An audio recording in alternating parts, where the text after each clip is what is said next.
আশা করি সবাই ভালো আছেন। আমিও আলহামদুলিল্লাহ ভালো আছি। আজকে শেয়ার করছি রাতের ঝটপট খাবার।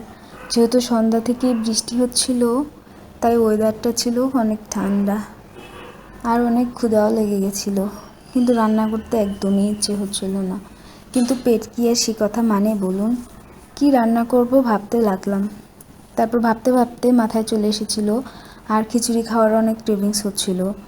ওই যে আগে থেকেই বললাম, রান্না করতে ইচ্ছে হচ্ছিল না, কিন্তু বাইরে যেয়ে খাবো সেই উপায়টাও ছিল না, কারণ বাইরে প্রচুর বৃষ্টি ছিল। তাই ভেবে ফেললাম খিচুড়ি রান্না করব, আমার শর্টকাট উপায়ে খিচুড়ি রান্নাটা করব।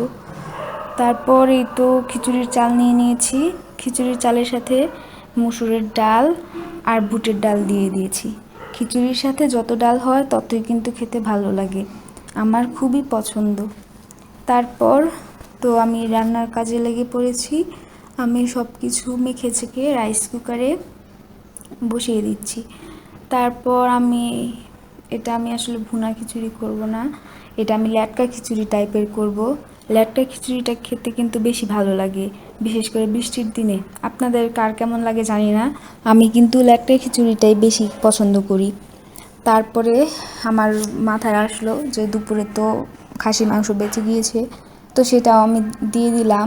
সেটা দিয়ে দেওয়ার পরে আমি তো আবার বসিয়ে দিয়েছি, ঝোল টোল দিয়ে একদম সুন্দর করে দিয়ে দিয়েছি। ট্রাস্ট মি, এত সুন্দর স্মেল আসছিল, অনেক ভালো লাগছিল। আমি তো শুধু ওয়েট করছিলাম কখন খাবো কখন খাবো। তারপরেই তো ফাইনালি আমার খিচুড়িটা হয়েই আসছিল প্রায়। তারপরেই তো হয়ে গিয়েছে। তারপর আমি আর কি প্লেটে নিয়ে নিচ্ছি।